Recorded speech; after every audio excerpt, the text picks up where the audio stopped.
देखिए ध्यान दीजिएगा, विद्युत आवेश के बारे में आप लोगों को हम बताए थे कि विद्युत आवेश पदार्थ का आंतरिक गुण है, ठीक है, जिसके कारण वह विद्युत क्षेत्र और चुंबकीय क्षेत्र का अनुभव करता है, मतलब या हवा होता है, उत्पन्न करता है, ठीक है। तो अब सशक्तिकरण का आपको मतलब बता देते हैं सबसे पहले विद्युत आवेश का जो है ना खोज आधुनिकरण से या विद्युत आवेश को सर्वप्रथम किसने देखा था? थेल्स ऑफ मिलेटस ने देखा, जो कि यूनान के थे, ठीक है। फिर बात करते हैं तो विद्युत आवेश के प्रकार के बारे में किसने पता लगाया?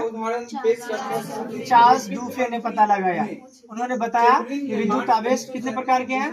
2 प्रकार के हैं। अच्छा, इन दोनों आवेशों का नामकरण किसने दिया? अमेरिकन वैज्ञानिक बेंजामिन फ्रैंकलिन ने बोला कि एक धनावेश है और दूसरा ऋणावेश है। अच्छा, चार्ल्स डूफे के सिद्धांत को आगे बढ़ाते हुए उन्होंने सिद्धांत दिया था और अपने सिद्धांत में बोला था कि आवेश 2 प्रकार के होते हैं। बस इतना ही बात बोला था, ठीक है।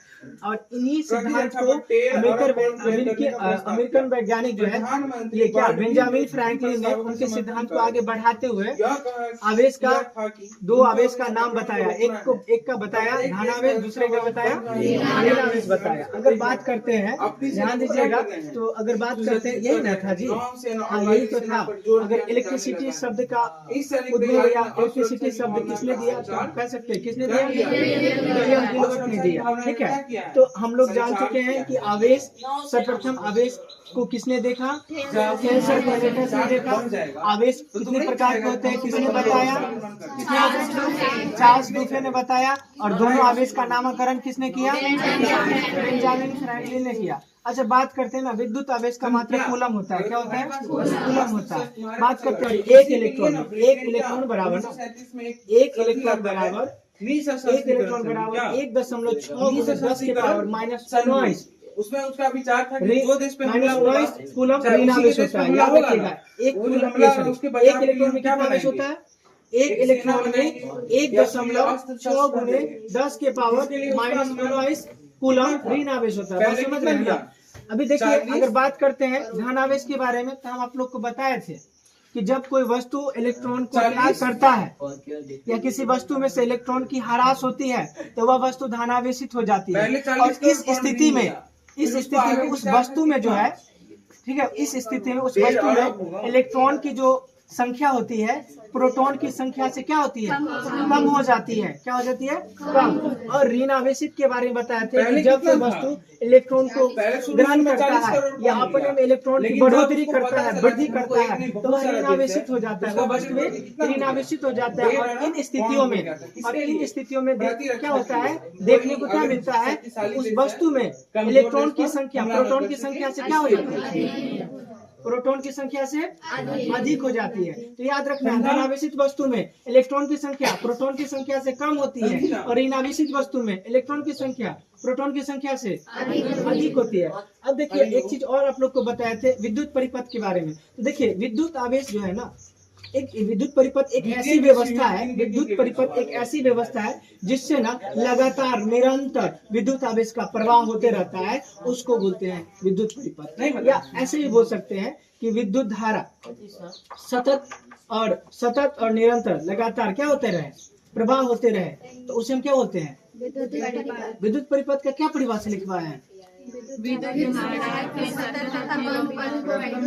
हाँ, तो वही हुआ ना, ठीक है। और दूसरी नंबर बात है, ये बात करते हैं, ये विद्युत धारा क्या है, किसे कहते हैं? तो आप इसको 2 तरह से बता सकते हैं, ठीक है। विद्युत आवेश के प्रवाह की दर को विद्युत धारा कहते हैं। या फिर आप ऐसे भी बोल सकते हो कि एकांक समय में या एक सेकंड में जितना कूलम आवेश की प्रवाह होगी ना, एक सेकंड में जितना कूलम आवेश की प्रवाह होगी, वो हमारा विद्युत धारा कहलाएगा। क्या कहलाएगा? विद्युत धारा। विद्युत धारा को कैपिटल आई से सूचित करते हैं। और विद्युत धारा का ऐसा मात्रक एम्पियर होता है। ये किसके नाम पर रखा गया है?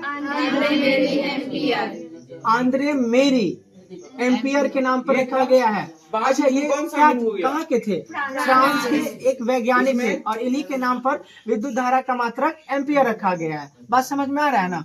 अच्छा, हम ये भी बताए थे कि 1 एम्पियर बराबर होता है 1 कूलम प्रति सेकेंड या कूलम सेकेंड इनवर्स भी बोल सकते हैं। ये ठीक है, गुट क्या था बोल और सकते एक हैं?